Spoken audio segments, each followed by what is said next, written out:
I'm Mallory Dunn. Thank you so much for coming to this talk. I'm new visiting faculty in the fashion department, currently teaching Drape and Construct 4.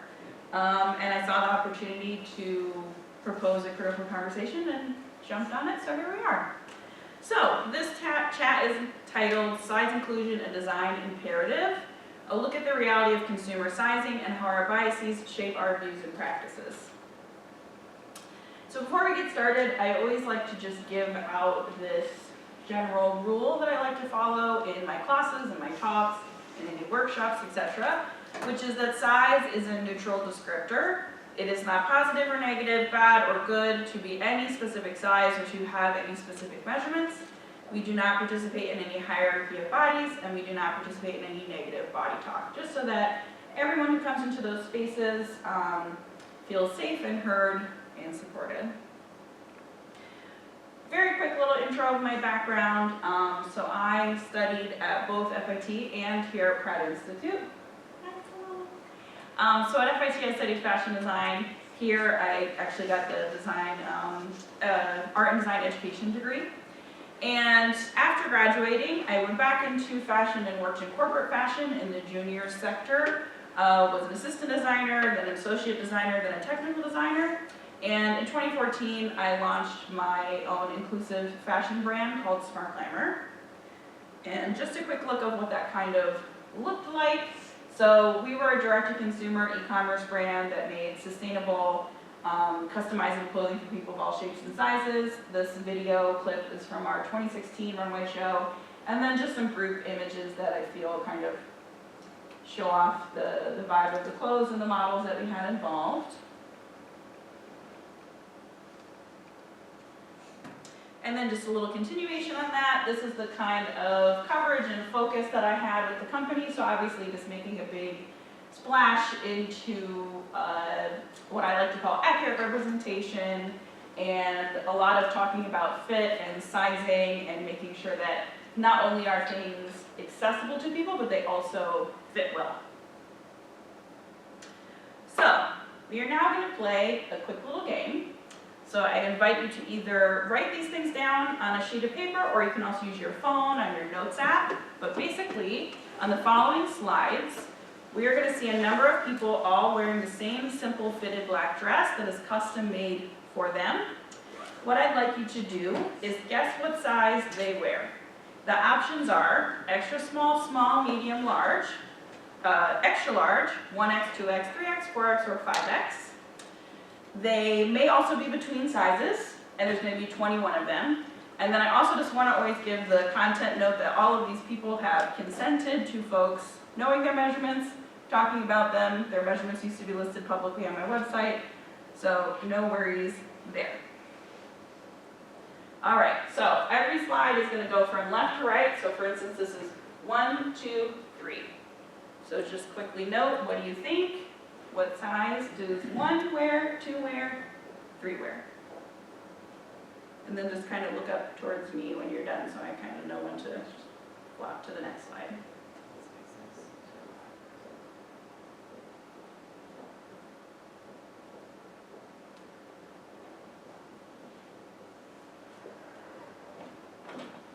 Okay, this is 4, 5, 6. Hi there. We're just playing a little fun guessing game to start off.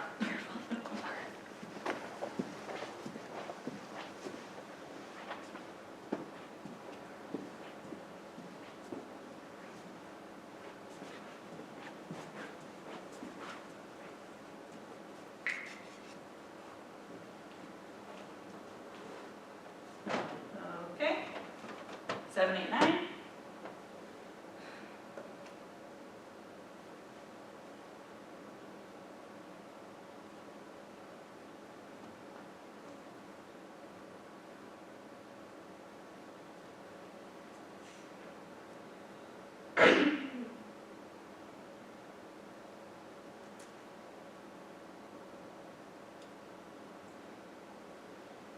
Okay, 10, 11, 12.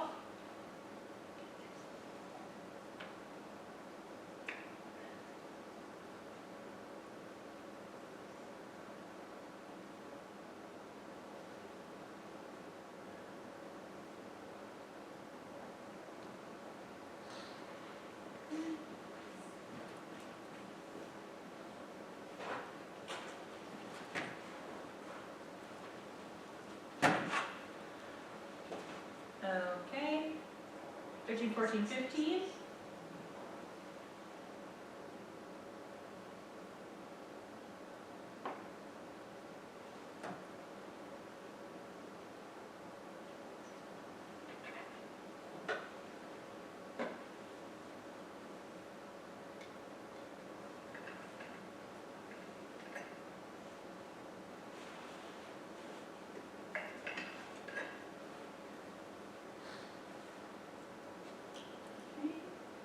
16, 17, 18.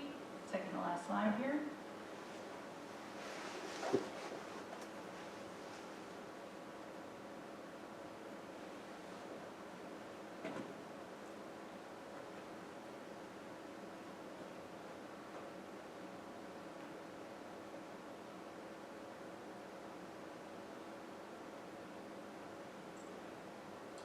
Okay, and last one, 19, 20, 21.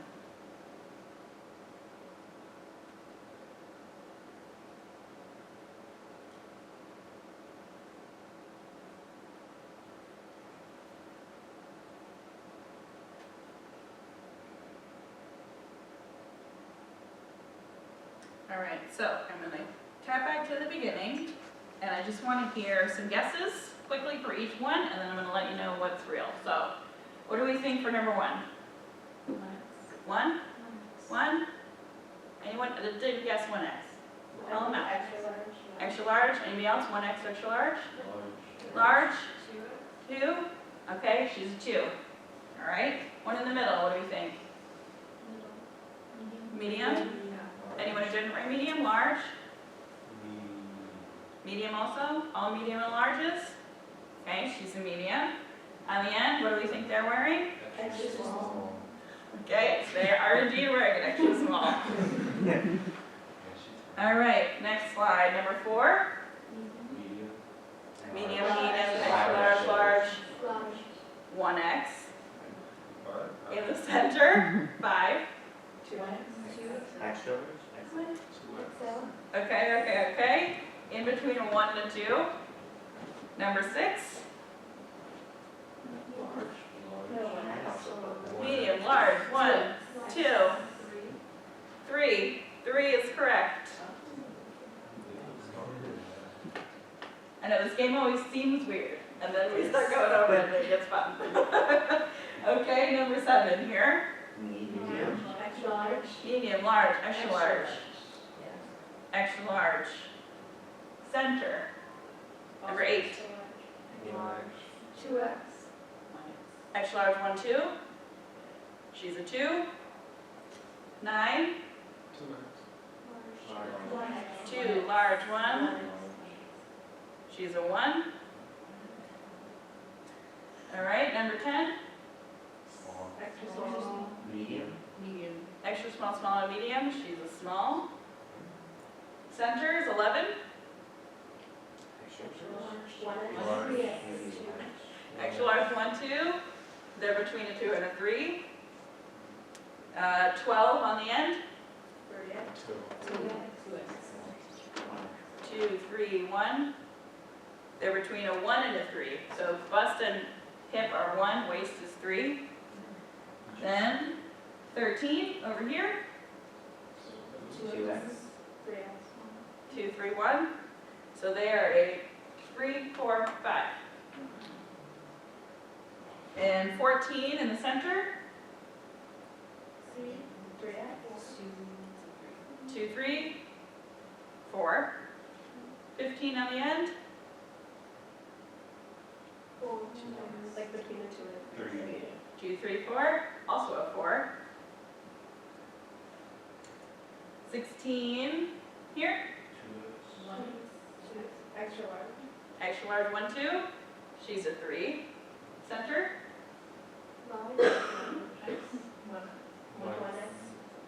Large 1. She's between a 1 and a 2. And the end, 18.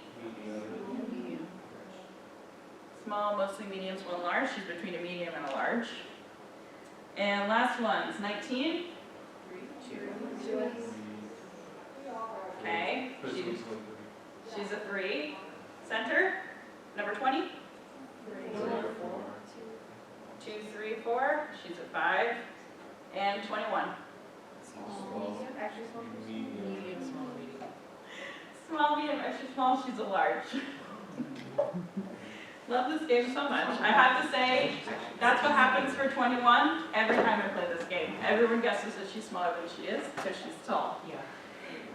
So, all three of these humans wear a size 3X, but they're different heights, 5'8", 5'3", 5'7", right?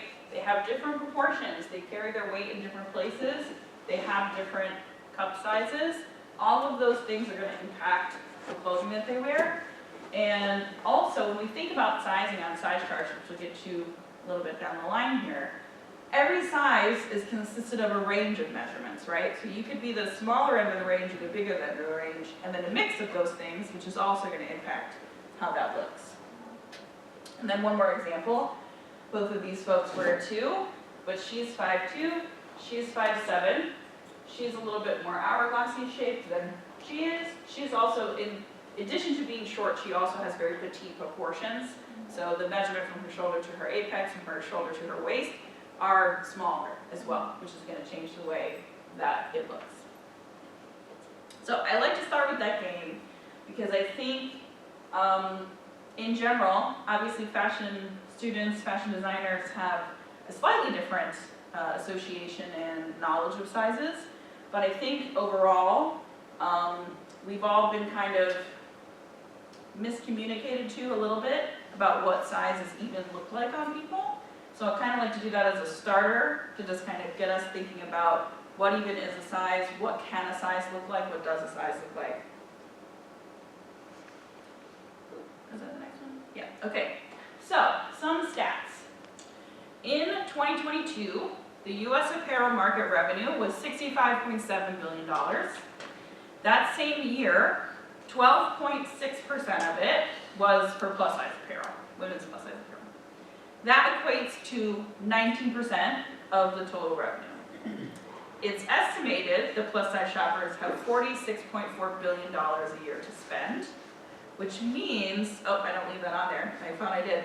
It's equivalent to like 12% that's being spent.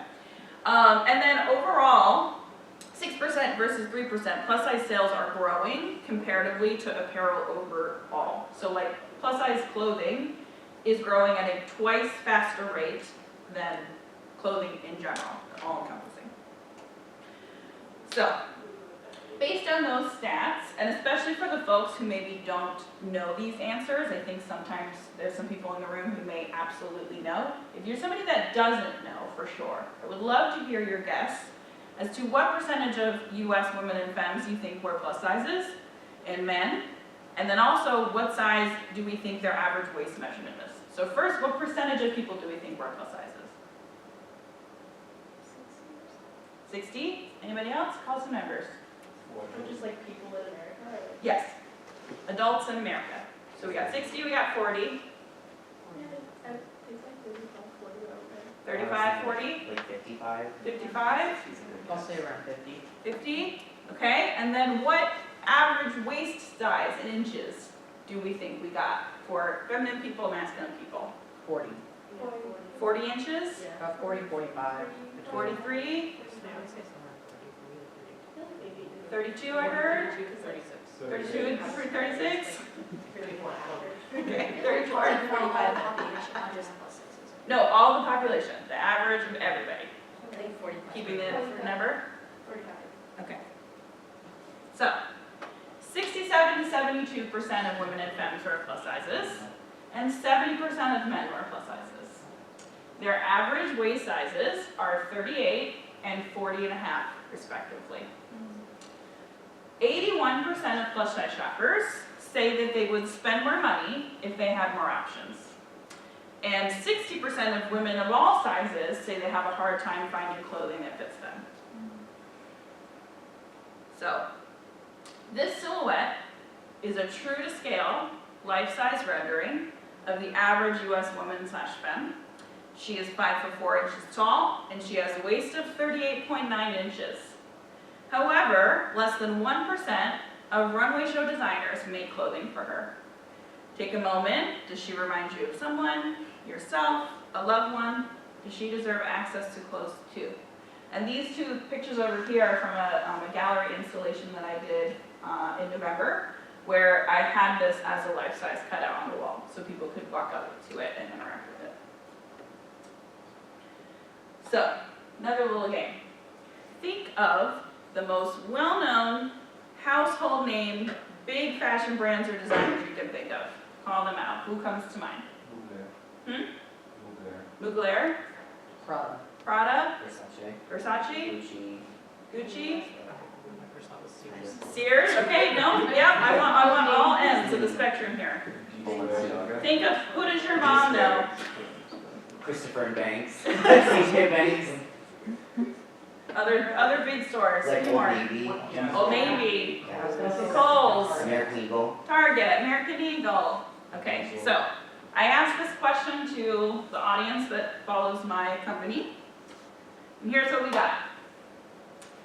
The highest number of guesses was, or not guesses really, but input was Levi's, then Gap, Chanel, Gucci, Old Navy, Ralph Lauren, Nike, Shein, H&M, Dior, LL Bean, American Eagle, Diana Furstenberg, Tommy Hilfiger, Louis Vuitton, Lululemon, Calvin Klein, Versace. Okay? With those brands in mind, or brands in general in mind, what percentage of these very well-known brands do you think carries clothes that fits the average human being? Like, Call it. Less than 10. like Less 10%. Probably. 10% of brands, 5% of brands. Does anyone think it's a higher percentage? Like actually. None of the high fashion brands listed Oh, would carry absolutely. plus size. Okay. Like maybe like Old Navy. Another percentage question. How, like the percentage of these companies' total offerings that fit the average person, right? So all of their clothes is 100% of their clothes. What percentage of their clothes fits the average person? 20. 20? Less than 10. 5. 5? Less than 10? Yeah. We'll give them 15. Okay. And which of those brands that you remember seeing, I can flop back to it if you need, do you think carries the highest percentage of stock for the average size person? Old Navy, they be, yeah. Well, they did that thing and then they took it down. Do you remember that? I feel like they say it. Isn't H&M plus size clothing like hidden?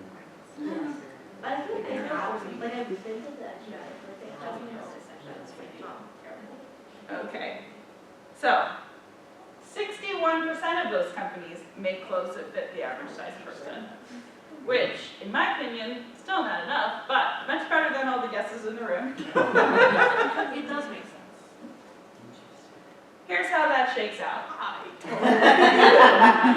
H&M, 86% of their garments fit the average size person. I'm talking about like plus size people in total, just the average size person who is plus size, but if we're talking women's wear, remember has 38-inch waist, okay?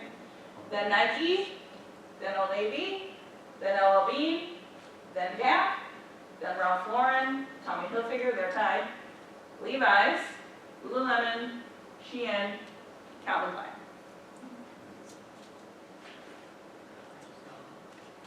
Chanel, Gucci, Dior, American Eagle, DVF, Louis Vuitton, and Versace? Goose egg. 0%. Do not make clothes that fit the average person. Yeah, their plus size section is 9%. So, They call it plus size. so, let me find the screenshot again.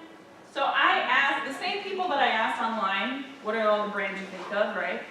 I then showed them how that shook out, and then I asked them, which company do you think is going to carry the most amount of clothes for the average size person? They were, the highest guesses almost tied, were LL Bean and Shein. The lowest guess was the correct answer, H&M. Why do we think that the company that carries the highest amount, people actually don't think they do? Right. I know LL Bean has a big and tall line. Mm-hmm. That's why I guessed. Okay. So, like angering myself, I look around on the internet for what people carry. So I checked on Nordstrom, and I toggled specifically to the designer clothing women's section. On Nordstrom's site, in the women's designer clothing section, there are 9,494 items. If you filter it to plus sizes, it drops to 353, which is 3.7%. Ooh, also I forgot that I wanted to bring up this extra note about Shein. So I also think it's interesting that folks think that Shein carries a lot of plus sizes. I feel like that's often an argument I hear for why folks still shop for them, even though they know they're so bad, right? So I looked further into that because I thought that was really interesting. Shein, as we probably on this room all know, makes way too many clothes, right? On their website right now, in their dress section, there's 4,500 dresses, which is ridiculous. 10% of them come in plus sizes. But when 10% of 4,500 is still 450 dresses, that seems like a lot of dresses, right? So I think people have that impression of them because of their sheer volume. So even when you carry a small percentage, it feels like a lot because it is a lot, right? Yeah. So how does this shake out representation-wise, specifically on high-end runways? So this is a slide from Vogue Business, and these are the Spring/Summer 2024 New York Fashion Week looks. Or sorry, not New York Fashion Week, it was like all the fashion weeks combined together. 95.2% of them were straight size representation models. Then they classified 3.9% of it as mid-size, and then classified 0.9% of it as plus size. So they give the example at the bottom that a mid-size to them is a UK 10 to 16, which is a US 6 to a 12. Whereas plus size starts at 18 in the UK, 14 for us. That's what they're using as a reference. So I just want to talk about this idea of a 6 being called mid-size. This is my dear friend. She is a size 6. Just for a visual of what she looks like. And then if you look into these brands, what they consider to be a size 6, that's what we've got. So we've got waistlines that are at least 10 inches, if not more, less than the average size person, but we are classifying that as mid. Doesn't make a ton of sense to me. So if you follow fashion on TikTok, you might recognize this gentleman. He talks a lot about high-end runway shows, does fun little takedowns of them, gives his opinion, and people were asking him for plus size high fashion. These are the brands he lists in this video, so of course I wrote them all down and I looked them up to see what sizes they carry. So Tory Burch, largest size, extra extra large, 34-inch waist. Prabal Gurung, largest size, size 16, doesn't have measurements listed. Carolina Herrera, highest size, size 16, 36-inch waist. Coach, highest size, size 16, 42-inch bust, couldn't find a waist. Michael Kors, highest size, size 16, 36.5-inch waist. So none of those brands make clothes for the average size person, specifically definitely not for plus size people, yet they're who is included on this type of list because they're doing better than most, right? Then of course Christian Sciarra was included, as he does make plus sizes. And I found this quote from him that says, "It is simply bad business to ignore a demographic." Then he says, "We order most production runs of Christian Siriano collection up to a size 18, as that is what the retailer orders from us." So his chart goes up to a 28. I think sometimes there may be a 30, depending. 18 is the first size that's actually categorized as plus and has a waist of the average size person. So when he is making the collection, and not just the, custom orders, to be placed into high-end stores, he's stopping at 18. So in the same breath, he's saying you should not ignore a demographic, and then he's ignoring them, but saying it's because that's what people ask him for. In my opinion, I think that's a little bit of a self-fulfilling prophecy there. Obviously, people can only shop for what exists in stores, and when you are very used to being systemically cut out, why would you ask for things, you know? So, I love to use Christian Siriano as an example, mainly because everyone else uses him as an example. They love to use him as an example of a high-end fashion designer who does things right, who is inclusive in his representation. And while I don't personally agree, I understand how we've gotten here. So this is a post from him, from his Instagram, from a few runway shows ago. Caption, okay ladies, just give it to them all. Shop now, size 2 to 28 at christiansiriano.com. These are these 3 models' measurements. They are public information on the internet tied to their agencies. Very important information to have for models. Here's where they are on his size chart. They were his straight sizes. These shows, they're making clothes to fit these people. He could make clothes to fit the people down there. He is choosing not to. And every time he comes out with a new collection, because I know people are gonna share those images and clap, clap, clap. I do the same looking again. The collection he just released this February, he had 66 looks. 6 of them were on curve models. All of those curve models are these same sizes.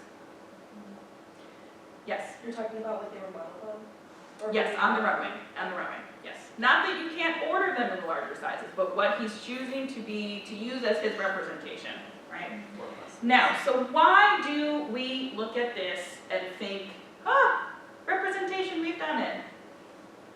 Because these are his other models, right? And I don't mean this to single out, certainly not the models, and really, to a degree in this part of the argument, not him, because we've created a society of a specific kind of imagery. And when the majority of models, overwhelmingly, 90+%, look like this, we see people that look like this and think, those are plus size people, but they're not. Here are these models' measurements. Here's where they are on the chart. They're not. They're not on the chart. They're smaller than the smallest size he offers. So, we're capable of making custom clothes for sizes that we don't even sell, but we won't make custom clothes for the sizes that we do offer, and then we wonder why stores don't ask for them.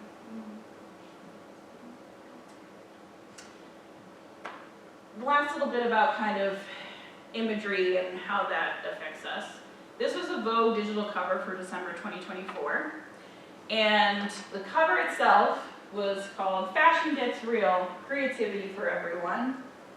The article that went along with it was called How Fashion is Coming Down to Earth. And when this was shared on social media, it got a lot of negative feedback. And so there were some press outlets looking to talk to people about it. So I had done a deep dive into it, but then the article never got published. So let's talk about it here. This is another image of the models from the story. The average waist size of the models in this campaign is 25.75 inches. Again, as we've discussed, the average American woman femmes waistline is 38.9, over a 10-inch difference. Body positivity and inclusion came into the zeitgeist over a decade ago. When average consumers see the words real and fashion put together, they are not going to relate to 7 models whose waists range from 23 to 29 inches. So, I always present all this data, and people get mad, rightfully so. And then we say, well, why aren't they just doing it, right? Overwhelmingly, they're the majority of the population, so why aren't we making plus sizes? These are some things that I've heard from other people, other companies, other brands, as to why we don't make plus sizes. The first is plus size customers, excuse me, are a niche market.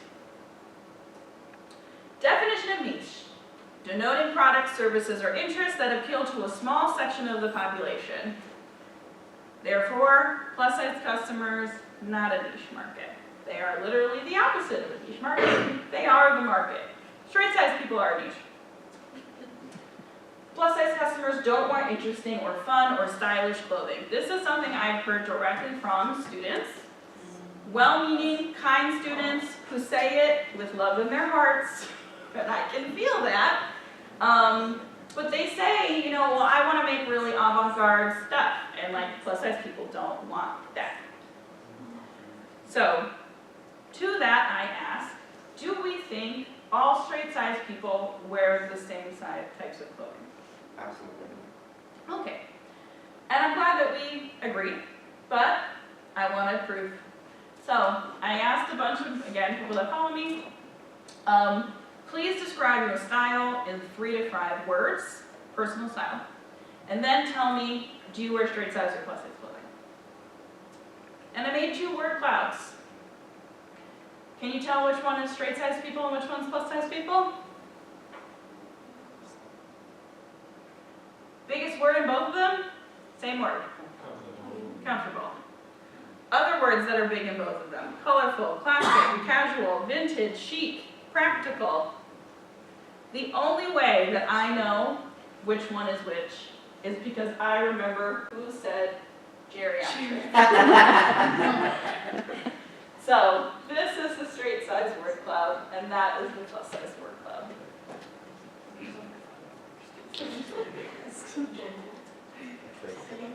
And one of my personal favorites as someone who ran a small business that I paid for by myself is, it's too expensive because plus size clothing requires more fabric. So, I did the math for these 2 items that I used to sell all the time, and I specifically picked them because they have a decent amount of fabric in them, right? This is called the Shonda swing dress. That is called the Charlotte circle skirt. It's really a flare skirt. Don't worry about it. 3 items that take a lot of fabric. To make those items for those sizes, or 4 sizes, medium through 6X, it takes me 6.5 yards of jersey, $5 a yard. That's $32.50 for fabric. Retail price $165. To make them an extra small through small, takes 5.5 yards of jersey, $5 a yard, $27.50. $165 for the retail. To make them for a 15X, which was the largest size on my set size chart, takes 8.5 yards of jersey, $5 a yard, $42.50, $165 retail price. The majority of people, though, fall into the medium through 6X category. I create my prices off of that. To be specific, the 1X, 2X. I spend $10 more, specifically 4 for the skirt, 3 for the dress, to make a 15X than I would for a 1X. However, the amount of extra smalls to smalls that I make versus the amount of 15Xs I make are pretty similar. So you can remove that cost from the 1Xs and extra smalls. That then means I'm sacrificing $2 for a skirt and $1.50 for a dress to not upcharge a size 15X person. Seems worthwhile to me, but I'm not a corporation. However, big corporations do not make anything close to a 15X, which is a 90-inch hip. So truly, all they would have to do is to offer equal pricing between straight sizes and plus sizes, and adjust the size they are costing off of. Stop costing off of a small medium. That is not the average size person. If it is your average shopper, it is because you made it that way, because it is not the majority of people. And lastly, another fave. Plus size bodies are too varied, so therefore it is too hard to make clothes for them. This is maybe the most common one I hear, especially on the internet. So, let's look at that. For the past decade, I've been measuring endless people, and I keep all that data. So these slides are from a specific measurement data or study that I did 5 or 6 years ago. No, had to be more than that because COVID. 6 or 7 years ago. Of that group of people, 71% of them were plus size, 29% of them were straight size. Pretty on par with what we know is the average. So let's take a look at people who are a set size versus people who are between sizes. Overwhelmingly, majority of people are between sizes. If we spread that out, here's what it looks like, straight size people versus plus size people. And people might look at this chart and think, well, there's way more plus size people who are between sizes. However, there's way more plus size people, period. So when we adjust it for population, it looks like this. So obviously, you know, this is a small study, has room for error, etc. But pretty much about the same percent of people wear a set size across the board versus or between sizes. Because human beings were not created off of size charts. We created size charts to make more money and expedite the process and make more clothes faster, not to give people good fit. So then people tell me, well, if that's the case, we need to fix size charts. But there's lots of ways that you can be between sizes on a size chart. You can have your chest and your waist the same and your hip different. You can have your waist and your hip the same and your chest different. You can be what I refer to here as an extreme hourglass, so meaning that your waist is a size smaller than your hip and your chest. You can be a reverse hourglass, meaning your waist is a size bigger than your chest and your hip. Or you could be between 3 or more sizes all over the board altogether. So, if I picked one of these problems and changed the size chart to fix that problem, not only would it not help any of these other people, but it also would throw off all the people who fit the size chart to begin with, right? So it's not so much about who is easy to dress and who's not. It's about that humans overall are not simple and not easy to dress when we expect $5 off-the-rack things to fit like a tour. Have you heard of any other reasons? Just curious. That brands are making plus size clothing. Yeah. It's okay if not. They don't want it to be a part of their representation / brand image to dress plus people. They don't, if you didn't hear that, was they don't want that to be part of their brand image. So I think that that's true, but I don't think that that's what brands say. Some do. Yeah, DVF has said it. What were you going to say? Mine was similar. I think they kind of fit into a more stereotypical brand image, so they don't advertise, but they do have to fit into a demographic. Yes, to fit into a group demographic, although I would say it's not the stereotypical demographic, because the stereotypical demographic would be plus size people, right? So, if all of that wasn't reason enough, let's talk about direct feedback from customers. So I asked specifically my plus size customers, what did you come to me to buy that you couldn't find somewhere else? Their answers were a sundress, a bralette, a plaid coat. This one is very specific, a piratey wrap dress shirt, because replicating a ripped, oh, there's two different ones. Replicating a ribbed crop top, that should say, because I couldn't find another one. A short dress with a customizable length, including hemline longer in the back. A wrap sweater. I was searching for ballet-style cardigans. So that was a trend at the time, didn't exist in plus sizes. A basic, stretchy, 3/4 sleeve crop top. I have it 8 years later. A robe in a cute pattern. I had only found solid color robes in my size. A mock neck turtleneck in more than just basic colors, and a raincoat. And this is an excerpt from an email, actually from a husband who bought leggings for his wife, saying, I just wanted to drop you a quick email thanking you for the leggings. We just received them. My wife instantly put a pair on. I think she stated it was the first time in 3 years that she heard no stitching give when she put pants on.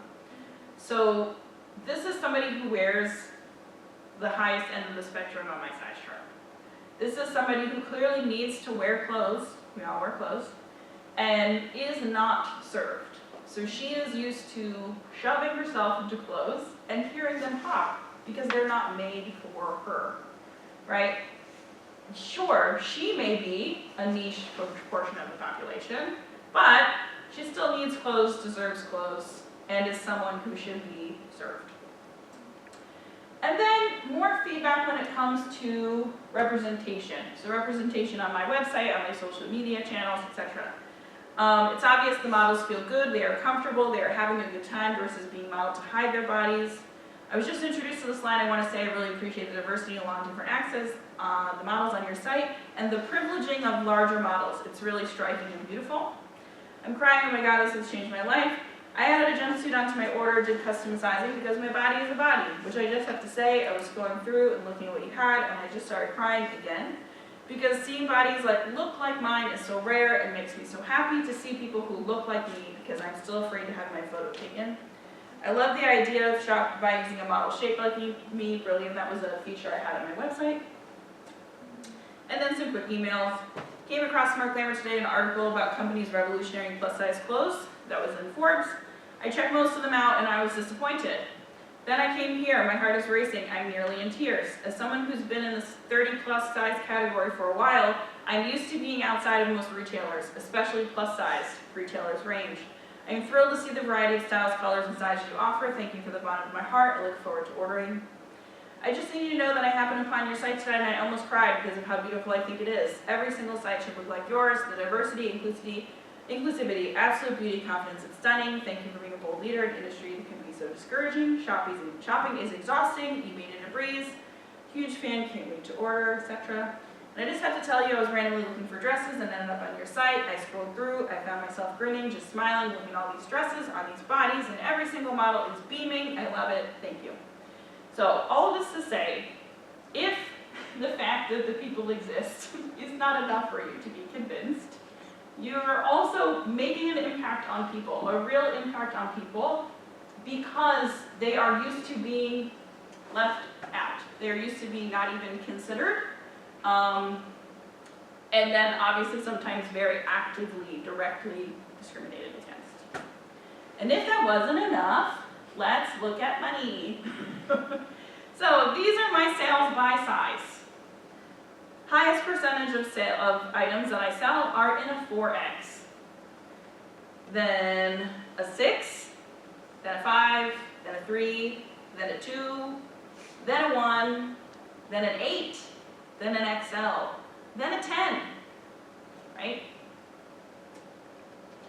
Overall, items ordered straight size versus plus size, 86.8 to 13.2. Orders by group, which I think is interesting to group things together since sizes are often grouped together. Overwhelmingly 4 to 6X, highest amount. Followed by 1 to 3, followed by medium to XL, followed by 7 to 9, then 10 to 12, then 13 to 15, then extra small to small.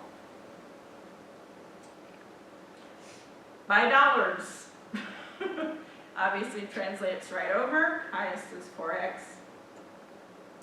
and then by dollars in group. I think very often people start a brand and say, even if they're thinking about being inclusive, maybe they'll stop at a 3. Look what would happen if I stopped at a 3, right? Also, I think if I went into a room of fashion people and I said, I'm not gonna make any extra small, medium, large, extra large, some people would look at me like I was bananas. But look at the medium to XL and look at 7 to 9, right? 7 to 9 may be sizes that people just don't even consider as an option at all. Yet I'm selling just as many of them as I am mediums to extra larges, which everyone considers, hands down, no question. So, if we stopped at an XL, we would lose 88.8% of our revenue. If we stopped at a 3X, we'd lose 61.8% of our revenue. If I stopped at a 6X, I would still be losing 15.9% of my revenue. So the next slide is a video, because I'm often asked, okay, well if you do this, why can't everyone else? Why doesn't everyone else? And I just wanted to show my clip with my answer to that. So, if you can do all of this, how come everybody else can't? I mean, you're a one-woman show, you're making your products in the United States, why can't, the other people that make plus-size clothing, why do they choose not to do this? So there's lots of answers to that question, and the biggest part of it is that it really depends on the company and what they're trying to do and why they're trying to do it. So like the very easy answer is just that they don't want to. You know, they don't want to enough to maybe make the effort or come or like lose a little bit of money. And what I mean by lose a little bit of money is that a lot of these companies that are very large are running, you know, they're corporations, they're giant companies, they have boards, they have CEOs and CFOs and investors, and there's just a lot more red tape to go through, and they're trying to make a lot more money, and so they're running on a very different business plan than I am. What I will say is for those mid-sized brands, or even brands who are trying to be inclusive, and so you know, they have extra small to extra large, and then they add like a 1 and a 2 when they stop there. To me, that seems almost sillier because, you know, when the average American woman is about a 2X or 16, 18, she has a 38-inch waist. The fact that like you're capping it there makes no sense to me, even just from a business point of view. What also makes no sense to me is people who say, you know, oh, well, if I'm in any plus size, I have to charge more for them. Like, I mean, the fact of the matter is the average person is around a 2X, 1X, 2X, depending on the chart you're looking at. And the majority of the population is plus size. So if you want to be financially sound, you should be carrying plus sizes. Then you should also be costing off of a 1X, 2X. They just don't want to let go of their mind that like a medium is the average size person. The medium is not the average size person. The average size person is a 1X, 2X. So if you're still costing off of a small medium, yes, of course you're going to be losing money because you're not charging appropriately. You're not doing your fabric consumption appropriately. Everything needs to move up. Then you also need to be promoting your garments and advertising to plus size people. You know, so often people will add a few sizes and then go, oh, I tested it and it didn't sell. Okay, well, do you have any plus size models? Are you working with any plus size influencers? Are you following any like plus size conversations on the internet? Are you even doing market research into that customer? Because otherwise, you're not appropriately testing it. You're just saying that you did. So I really love to share that mainly for that last part there, because I think very often so much of design, you know, happens before the design, happens before the thing gets to the customer or even is shown to the customer. There's a lot of research happening, there's a lot of planning, advertising, marketing, what's your strategy going to be? And when we leave plus size customers out of that part, why would we expect them to buy into what we're selling? Which I think is what a lot of companies do when they try to dip their toe in, is they don't actually do the rest of the work to make plus size folks believe them, know that the garments have been fit tested properly, that they are not just throwing their money out, that they are actually also considered as a real customer. So now I want to just talk about some more measurement data. So again, as I've mentioned, I've done lots of measurement studies over the years, and I've collected lots and lots of information. So this is a grouping of another set of folks that I measured, where once again, 3X was the most common size of the people that I measured, pretty much falling in line with everything else we've discussed. When we group it, once again, 1 to 3 is most common, followed by 4 to 6, and then it's really, you know, looking like a mirrored chart to what we saw before. So, 20.5% of the sizes are between an extra small and a medium. 67 are between 1 and 6. 16 are between 7 and 13. So again, just to show you, when folks use the argument that extra small through medium absolutely must be sold, but they don't feel the same about 7 to 13X, that argument is flawed. So what do we do with this data? When making clothing, the process of sizing a garment up and down is called grading. There is no overarching set standard for grading industry-wide. There are multiple different types of standards that are used by different organizations, different companies, etc. You can follow one of them, but there's no just like, this is what we have to do and everyone has to do it, right? So let's look at deep dives of some of these body measurements, and we're going to use the 3X people because that was the most common size measured. So here are their biceps. Everywhere from 14.5 to 22, right? Because fit of a garment is not just bust, waist, hip, we're done. Many other things. So you really have to take a large amount of data into consideration when you're choosing what different set spec points are going to be for different sizes. When we look at leg measurements, thighs can range from 18 to 41 in the same size person. Calves can range from 13 to 27, and ankles range the least from 8.25 to 14. My biggest point of issue with so many plus size fits that I see, rises. So if you're not sure exactly what a rise is, it's the measurement from your crotch to your waistband. There's a front and a back. Front rises can range everywhere from 11 to 25. Backs can range everywhere from 16 to 30. And again, this is all for a size 3X human being. Length measurements. Another of the most important measurements is the lengths that you have going on. So shoulder to waist, all the way from 12 to 24. Waist to knee, all the way from 16.5 to 25.5. So what do I do with that data when it comes to how I handle making clothes? This is my size chart for my company, extra small through 15X. This chart is created directly off of data. So I looked at all of these measurements. Every once in a while I would do updates and figure out how can I use averages and medians and minimums and maximums and figure out what makes the most sense and also what can become a chart. With the idea in mind that a chart is not going to be perfect, but if we have to create one, we have to create the best one that we can, right? Then I created 11 additional charts that looked like these. What is my bicep for each size?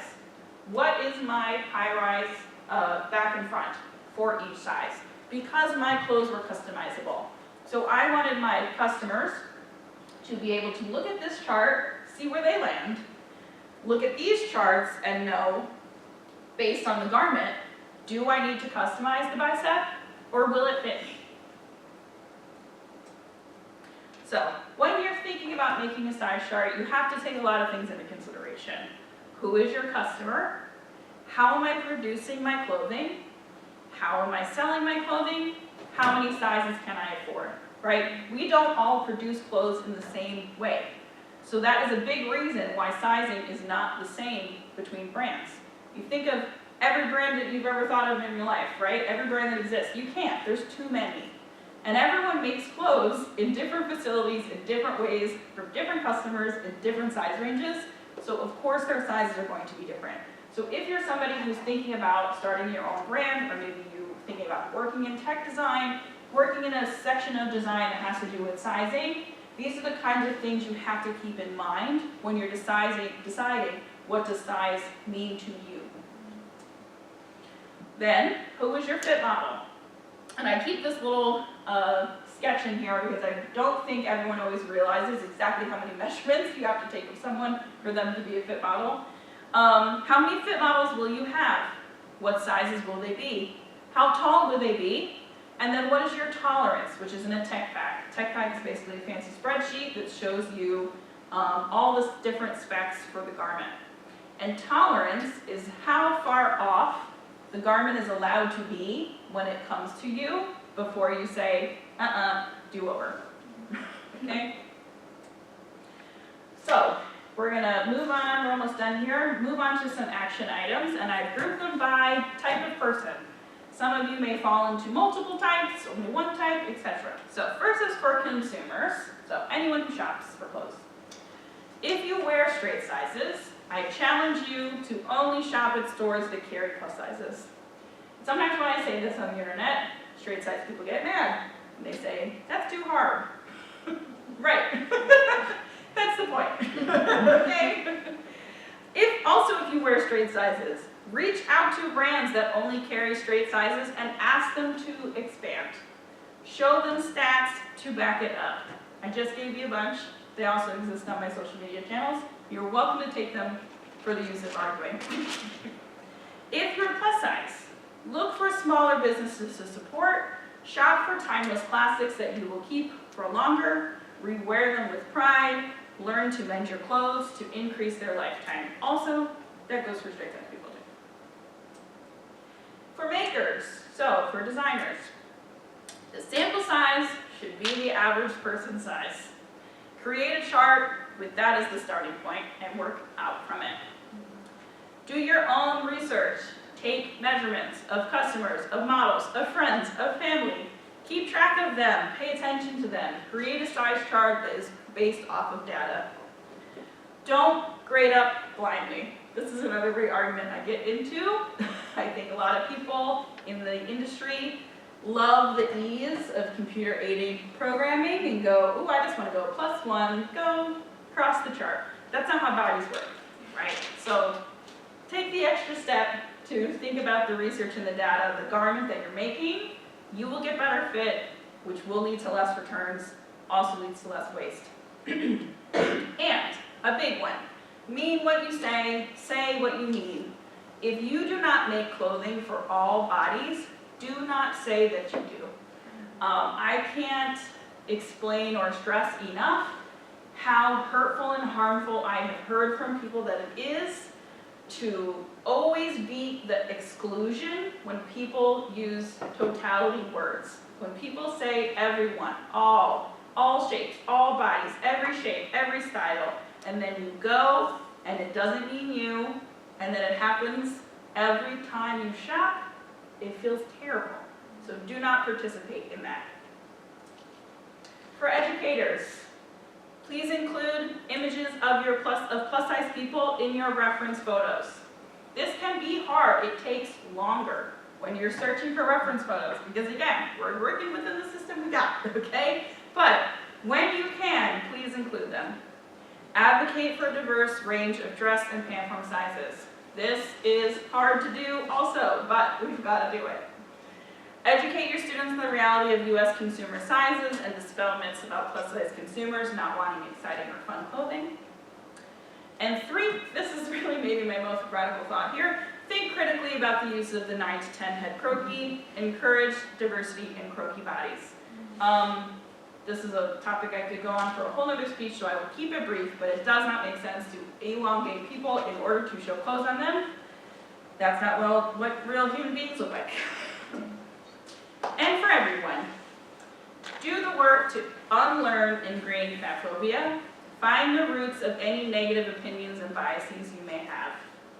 Listen, learn, engage. Stay open to the experience of people who are different from you.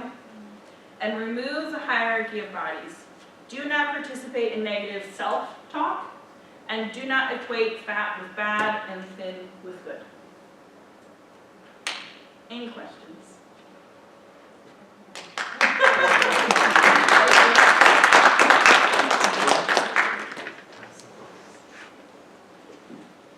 Yes. Have you reached out to any brands like yourself and given them your data and like what have their responses been? Okay, so that's a great question. So when I've done studies in the past, I obviously talked a lot about them online, and any person who heard about that study who is a small business owner or their own making things for themselves, who wanted the data, I gave it to them freely.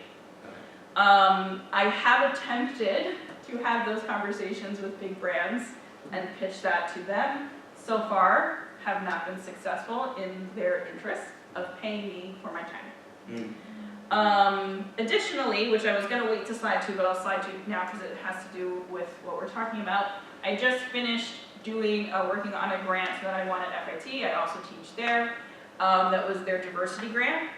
The grant title was Accurate Size Research, the Collection of Data and Vital Importance of Realistic Consumer Sizing, where I measured 300 people, both virtually and in person, who all have a waist size of 34 and up, because that seems to be where people stop paying attention.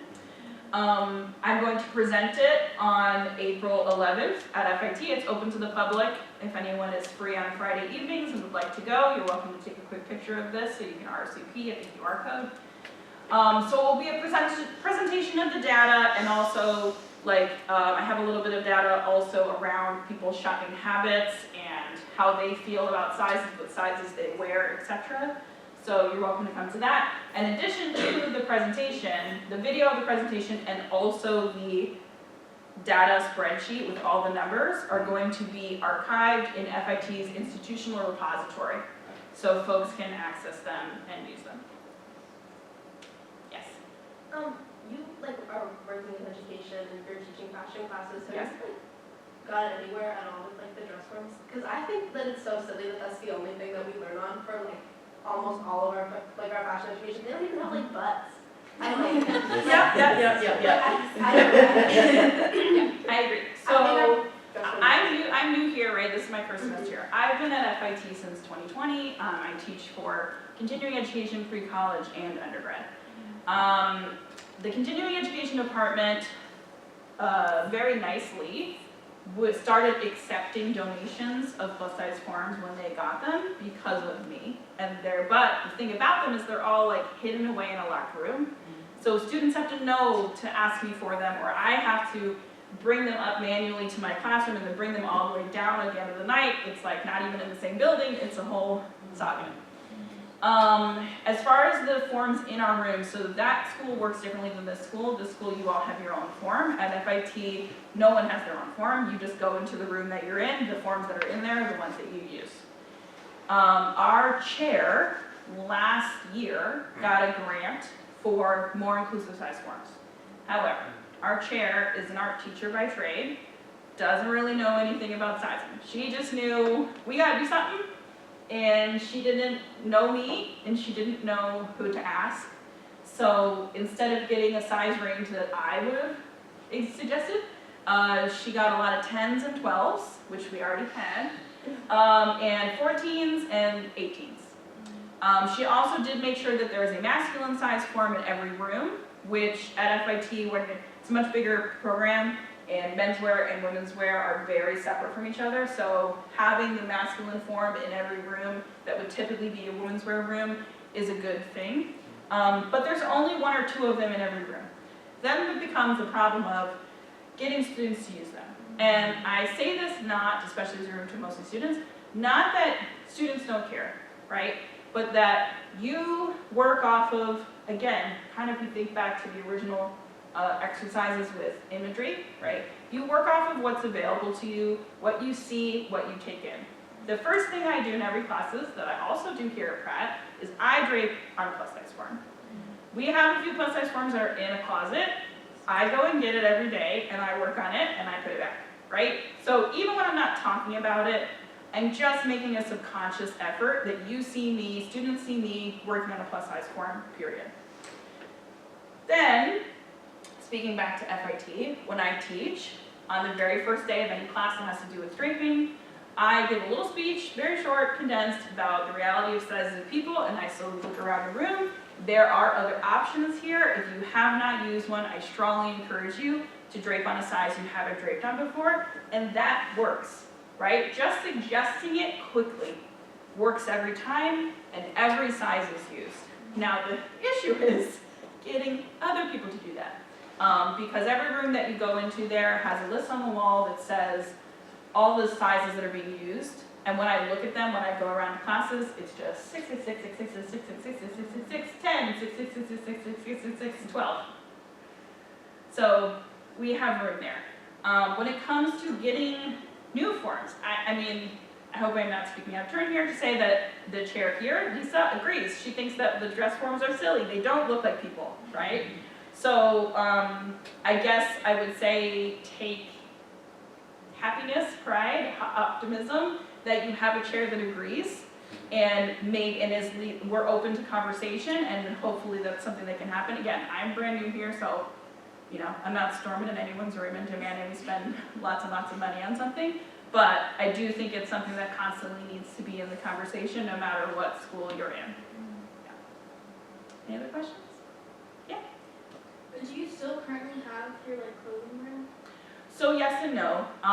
So the way that it used to be, no. It still exists, but I really wanted to focus on education. Education is really my full-time job now without it being called a full-time job. And I still make custom pieces for people. I'm currently working on a 3-piece suit for someone's wedding. So a lot of times nowadays it's more like special occasion things for people, a lot of times for their weddings. But I just actually recently made a custom order of like 5 t-shirts and 1 mesh top for a plus size shopper who just like couldn't find those basics in a good fit.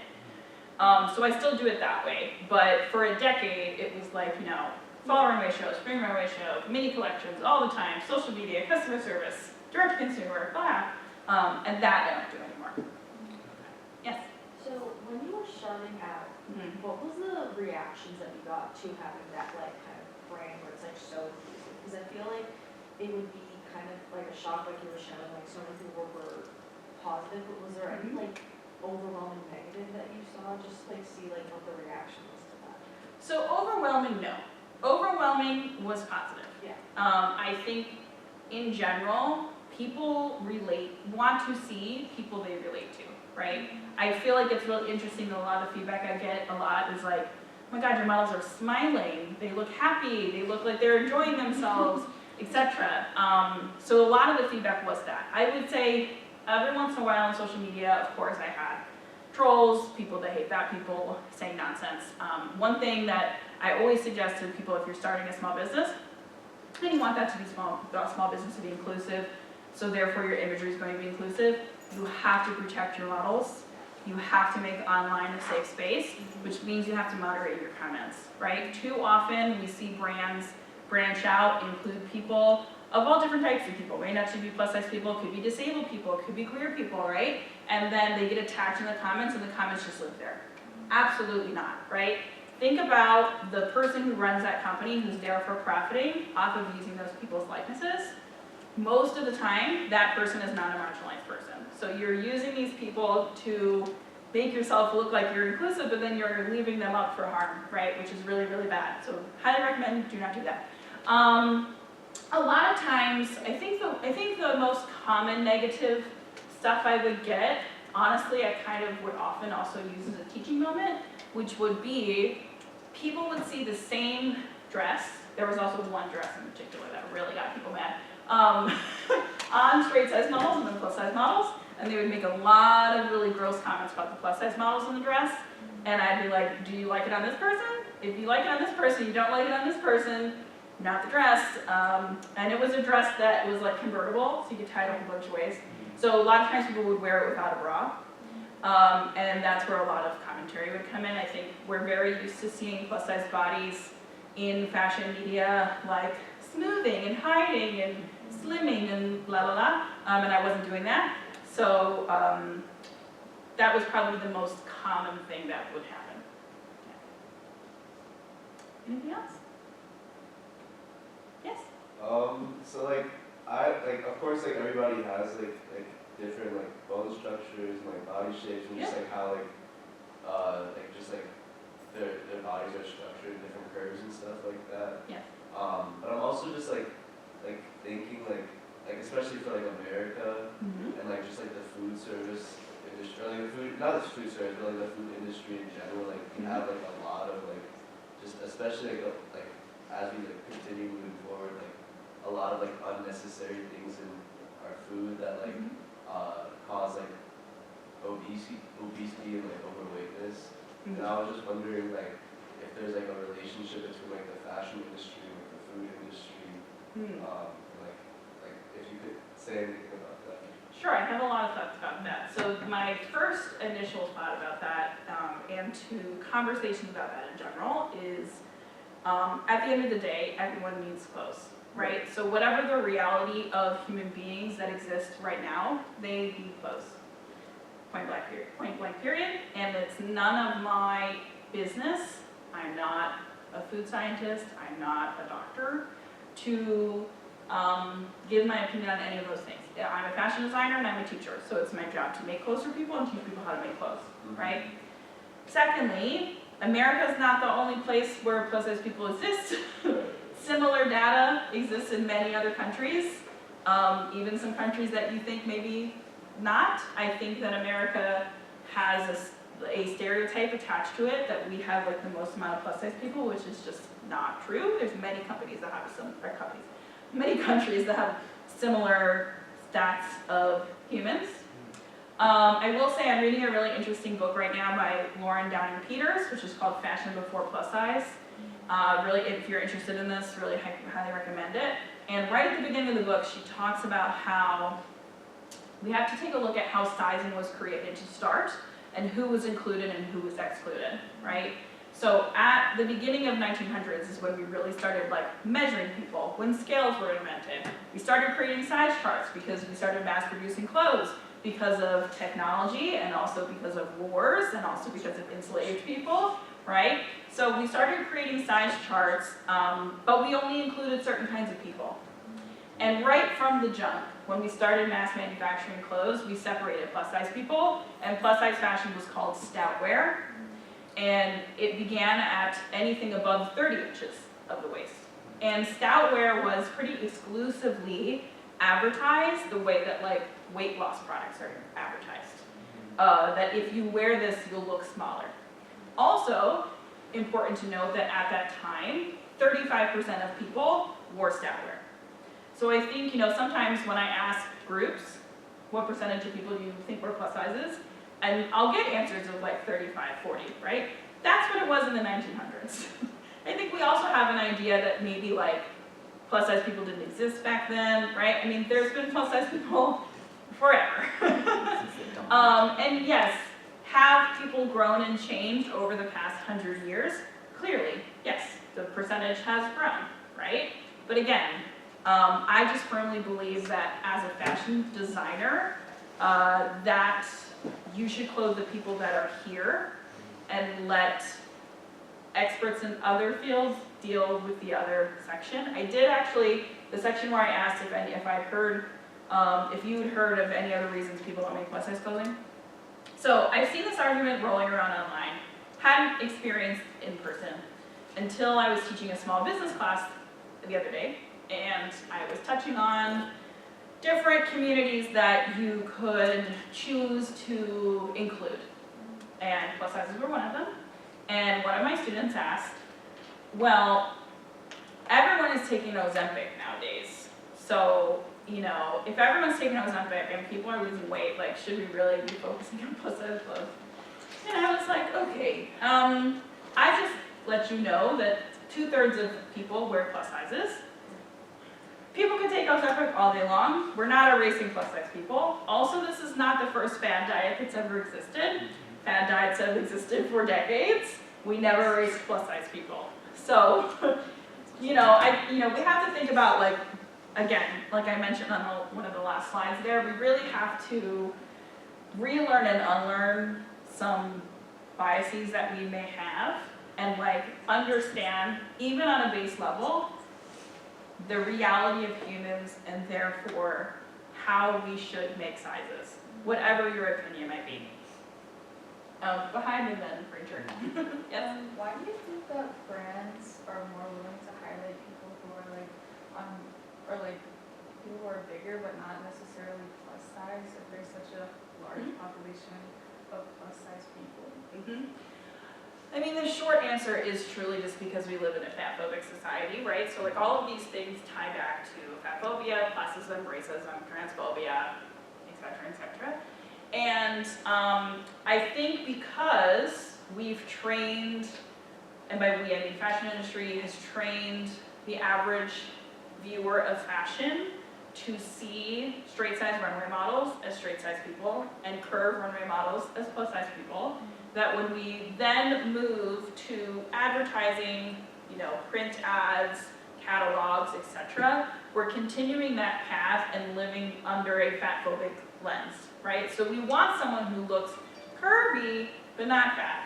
A lot of brands who feel this way sometimes will cast a curve model or even a straight size model and pad them, or clip the clothes because they want someone who still has a thinner face, but a slightly curvy body, right? So I mean, why? Because people are fatphobic. Then my friend in the green? So I kind of have two things. Firstly, thank you so much for including, like, not just calling it like women's wear. Mhm. I feel like as someone who does like shop in what we call now the women's section, it can be very difficult for queer people to find clothing that fits them. Mhm. My shoulders are bigger, I'm not gonna fit, like, my torso might be the size of like a large, Yeah. but my shoulders are not gonna fit that. Yeah. So thank you for including that. I had a conversation the other day in class about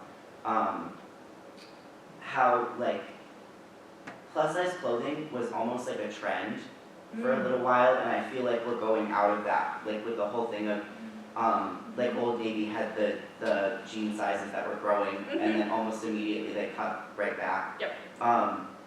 Why do you think? Okay, so like why do you think that is? Yeah. That it was a trend, and then how do you think that we keep that from happening? Love this question. So I've been straight up asked by many reporters, not that exact question, but like, what do you think about the trend of inclusion? And I'm like, that is a wild thing to say. Yeah. Including people should not be a trend. Yeah, exactly. Right? People exist, they're always, time existed, they're always gonna continue existing, so like, you know, trends are quick and fast, and so like to even put those two things in one thought pattern is just like absolutely mind-boggling to me. But what you're saying is true, right? So like, and I know this so concretely from having a small business where I relied on a lot of free PR to help promote my brand. And let me tell you, it was really easy to get it between 2015 and 2018. As soon as 2018 hit, people didn't want to talk about it anymore, right? And I think that is a really interesting deep dive, if you are so inclined, into advertising, social media, what gets covered and when, the way that we have changed online publications, right? So like things pick up, people that run these companies see people talking about things on the internet, and they go, ooh, we gotta cover that, we gotta cover that, we gotta cover that, right? And then things die out, and when it's not something that you are actually passionate about to begin with, you let it go. So it's really now only left to the people that actually cared to still be talking about it.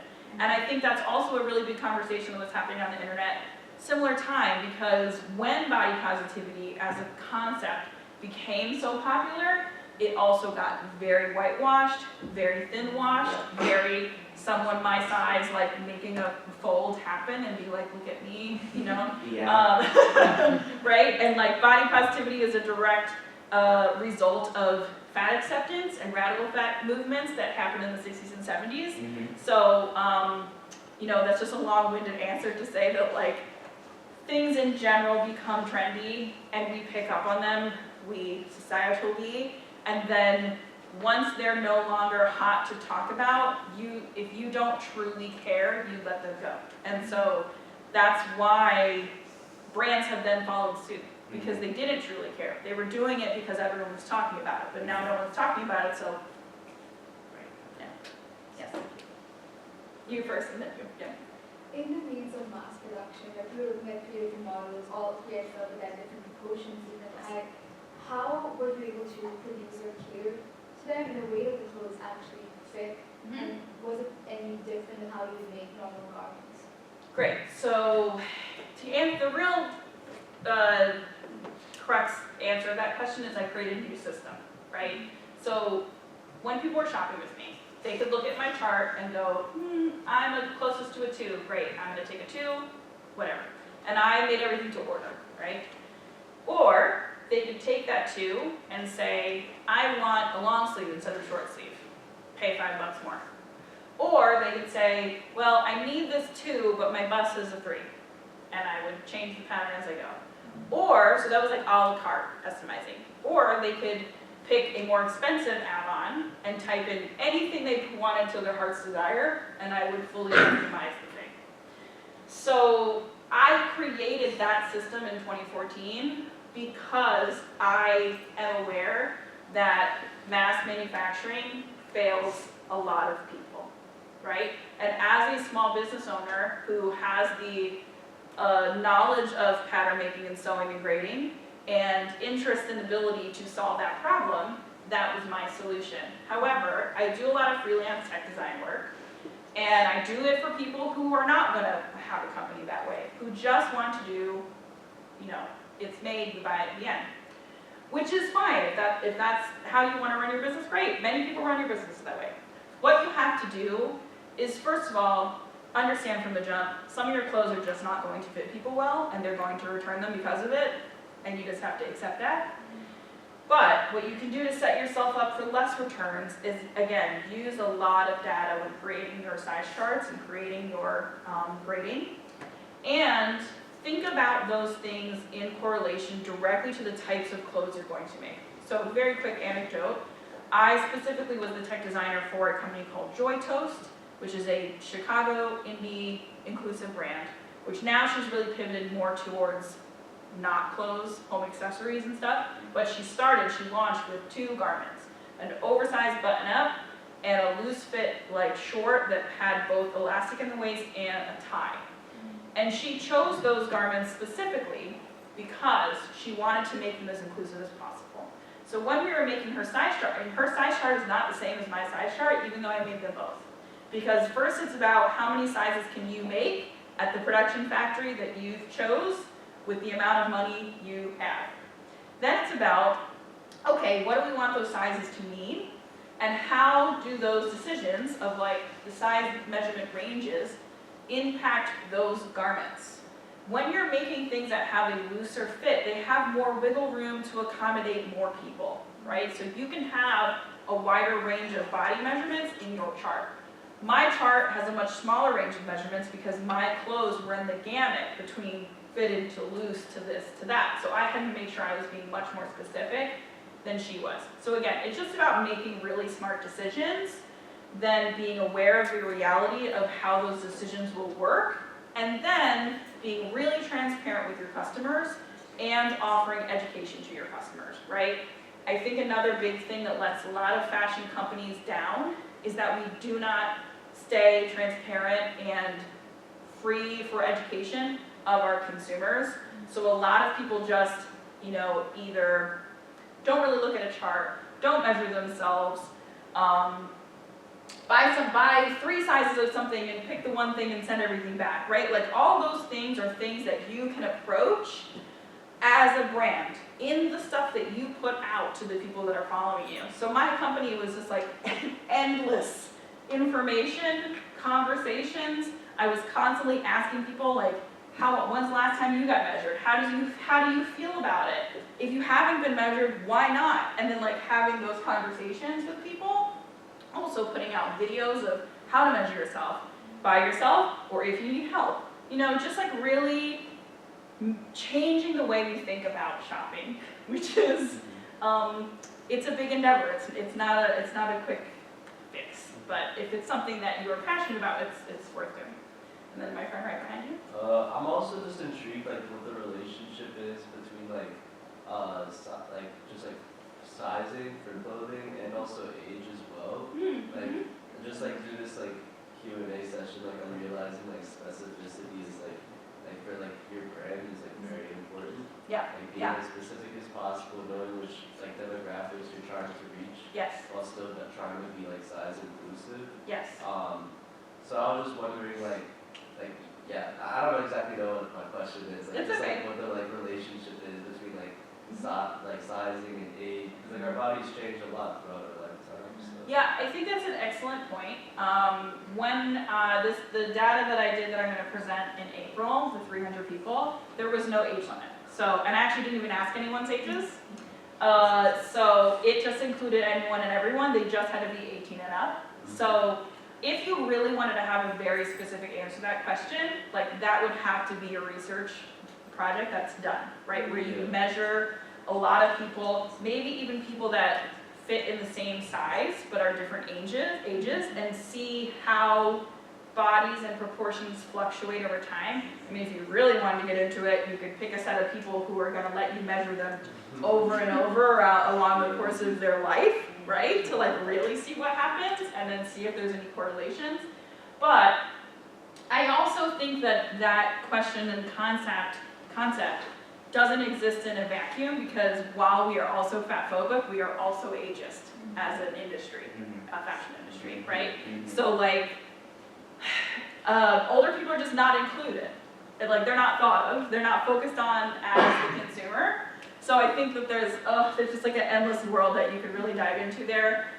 For my company, I did a photo shoot back in 2015 or 2016 that was called Style is Ageless, and all of my models were over 60. And again, I just approached making the clothes for them the same way I approached making clothes for everyone else. And photographed them in the same way, was like, here you go. And then my models in general, I always have a diverse group of range of age range. Again, they had to be over 18, but there were literally no other requirements. So that amassed me a group of 180 models who worked with me over and over and over again, and that went from 18 all the way to 72. Interesting. Yeah. Thank you. You're welcome. Anything else? Also what time is it? Okay, it's 2:29, we're good, but I don't know if this is still true. I have friends in the fashion department who talked about the models that they use, the forms that they use are all labeled as being the same size, but each one is, the actual measurements is different on them. Yeah, so that's a great point. I have experimented with that as well, and sometimes, yes, there'll be a little bit of discrepancy. Some of that will come from, obviously, if they were made by different foreign companies, first of all. Then it could come from they were made in different years, second of all. Then the tiny little differences could just be a tolerance thing, right? So it depends on how they're producing the forms and what amount of tolerance they're allowing in quote-unquote error, right? So like there's 2 size 14 forms in a classroom that I use a lot at FIT, and I actually draped on one, and then I went to take, I was just, intro class, did a little basic skirt, and went to take the basic skirt and put it back on the form, and I was like, why does this fit weird? And I could have sworn it was my form, and then I went back and looked at the picture of the number, and I was like, oh, this is the other 14. And then I went and measured them both, and I was like, oh, this is like a good ½ inch off just on the quarter.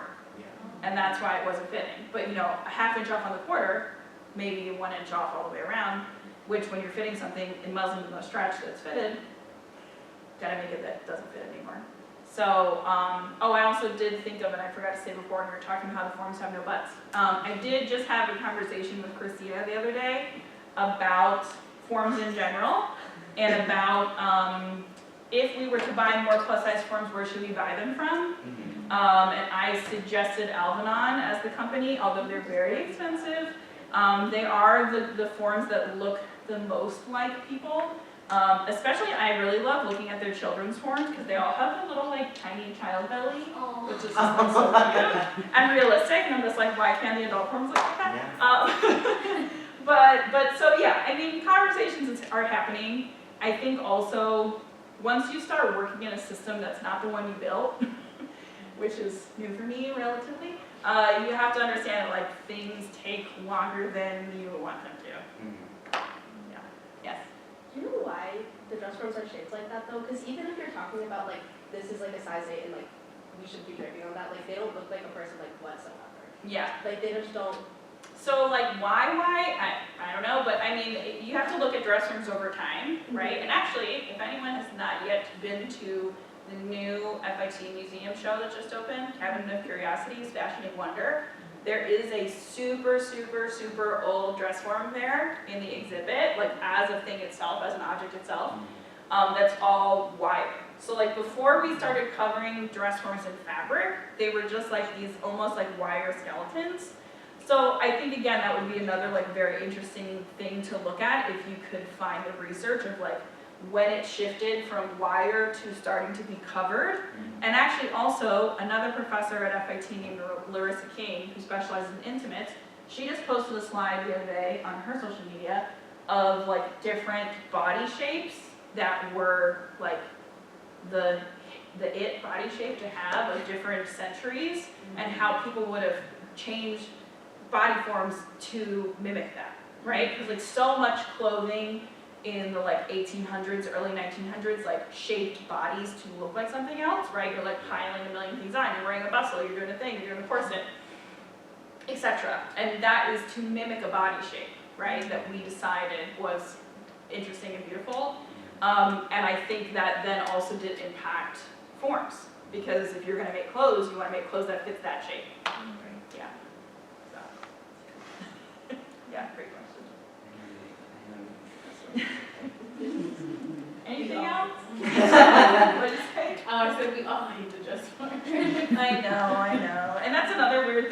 at FIT, we have different brands of dress forms. So like you could get one that has a butt, or you could get one that doesn't. And like we have dress forms that are like decades old, and then we have brand new dress forms. So like really runs the gamut of what kind of shape you're gonna get, and like what sizes mean and whatnot. So I teach a continuing education class at FIT, so it's a non-credit, anybody can take it, but obviously you gotta pay for it class through the continuing education program that I created called Inclusive Fashion Pattern Making. So the first day is a lot of good conversation like this. Then the next 2 days, so second and third day, are learning the technique of altering a pattern to fit a specific person. And we alter that pattern to fit a actual plus size fit model, not a curved model, who then comes in. So they practice that technique to that person's measurements. Then they make a creative design and make it to fit that person. Then the person comes in halfway through, tries it on in muslin. They make adjustments to the pattern, then start making out of fashion fabric. On the last day, they come back, try it on again. Yes. When can we sign up for that class? You can sign up for that class anytime you want. It's actually going to start next Wednesday, so it's at night because it's for people who want to come take classes when they're done with work or whatnot. So it's always going to be at night, but it runs every semester and it's 8 weeks. So this is the spring version of it that's literally starting on the 12th, but then it will run again in the summer, and it will run in the fall, in the spring, all the way around. Thank you. Yeah, of course.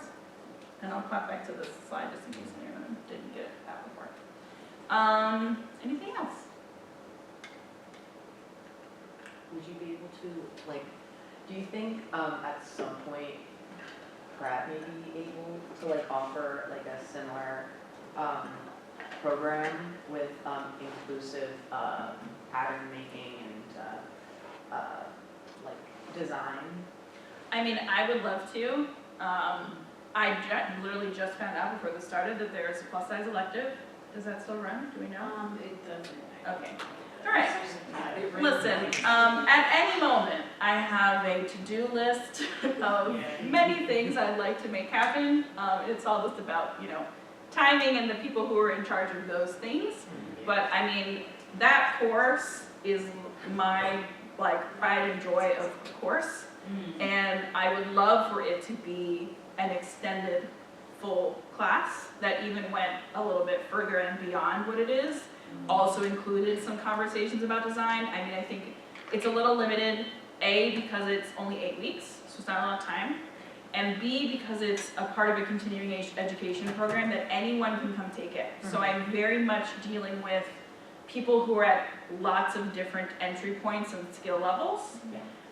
So I think if it existed in a program and was set at a certain time in someone's education journey, you could do an even deeper dive, which that's.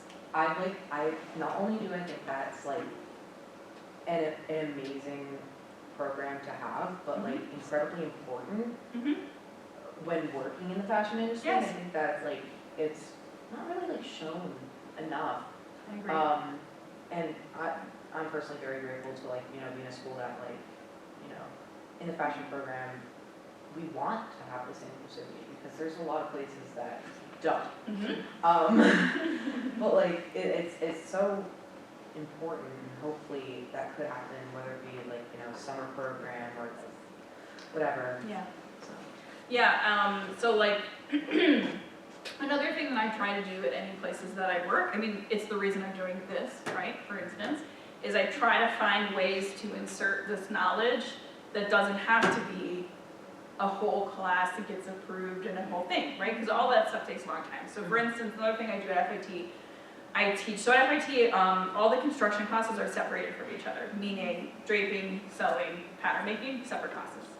And I teach both sewing and draping classes. In a sewing class that I teach, we do a bunch of seam samplers, then we make a blazer, then we make a pant. And the blazer and the pant are a set pattern that the students go by. It is only available in the size 8, and that's the end of it.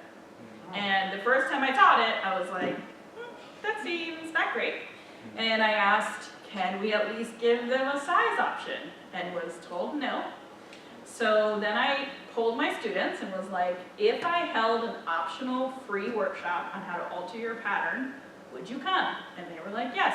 And I was like, okay, let's make that happen. So now every time I teach that class, I do on my own time that I don't get paid for, optional for the students, a pattern making workshop to teach them how to alter the size of their pattern. So it could fit them or fit someone else, which I believe reduces waste, because at the end of the day, if you make this thing and it doesn't fit anybody, which also the pant pattern itself is a terrible pattern, it's just a bad fit. At some point in your life, it's gonna be garbage. Like, let's just be very real. I don't have the things I made when I was at FIT, so I know. So I believe that if people are making it to fit them or to fit someone they love, they'll take more pride and essence in it and they will keep it.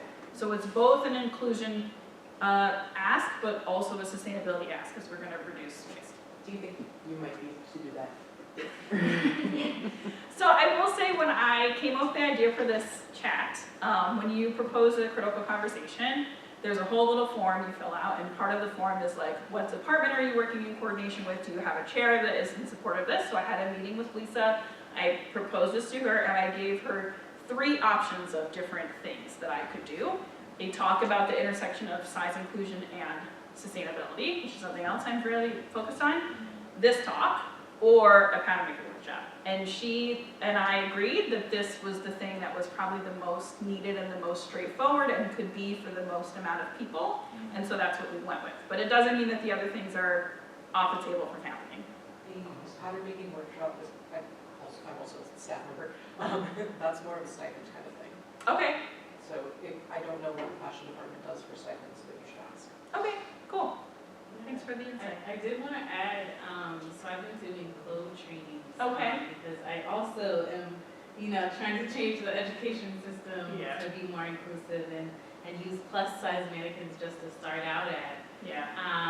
And so we're kind of thinking about doing a digital take on it, where you could actually like body scan yourself, because we have a body scanner here. So this summer I'm taking a lot of time to train, but I just finished the clothes training, and so that class that you're talking about, dynamic fit, it used to run, I can find Floriana Betsy, she's an older flow person. Okay.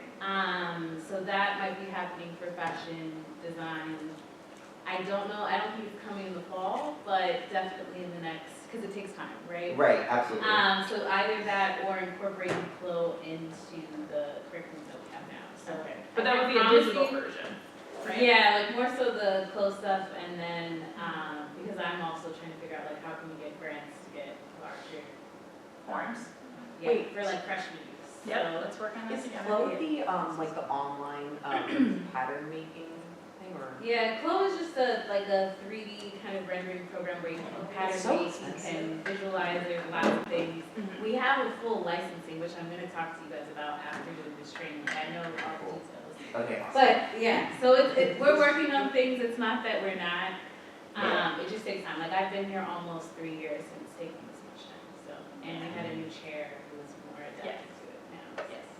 Seems that way. It's tricky. Right. I have a question that is, and actually just sort of a general question, because a few years ago, there had been a whole thing, right before COVID happened, students had gotten permission, and by permission, I mean they argued for it until they got it, to use like other students and stuff for models for their final shows. And then COVID happened, that obviously got set to the side because we weren't in person. But I've heard that they went back on that and so now students couldn't do that. Did anyone know anything about that, of like if they're allowing you to use plus size models for your final show? I don't know, because I feel newer as well, and also I just started teaching Drake and Construct this year. And I've been here like almost 3 years, so I don't really teach the seniors, but I mean, we can definitely ask around if you want to email. So I will say that Lisa's, in the conversation I had with Lisa about this, we were kind of talking about that, which is why I know her stance on the forms and all that. And we talked about the models that come in, and her words to me was that like, oh, the seniors who are seniors now, like obviously that the train has left the station and that's it. But that next year, she wanted to bring me in to figure that out. Because my understanding was that it was partially a model and agency issue. issue and then a little bit thing? Well, if we're open to doing non-agency, I got every model you need in the world. And that's something actually I implemented at FIT. So FIT has a whole model department, and that's where they get the models for like studio art, but also for fashion. And so there's just a list, and you just pick the one that you want, but there were no plus size models on it, so I added 3. I graduated last year, and our process was we were trying so hard to get a plus-size fit model, and we couldn't quite get it until the second semester, so I was like the stand-in fit model the entire semester. And then for the shows, it was like huge anxiety about once you get into the show when you actually get curved models, which didn't quite work out in the end because all the curved models was significantly smaller than the garments people were making for like actual plus size. And then there was a conversation about can we street cast for these like non-standard sizes. But we didn't get to that point because it worked out with the agencies. But it's always a lot of anxiety about that, and also disabled models as well. So it's always an ongoing conversation, anxiety about would my work get cut out because we couldn't find models. So that's the whole thing. Well, I got those models too, so. As long as we can use them, I got them, so. Finding them will no longer be a problem. Yeah, and I think that's another thing to take away. It seems like people in here probably have thought about this and are interested in it, but especially if you're somebody who's gonna do your own thing and cast models. The treatment of the models, I can't stress enough the importance of, right?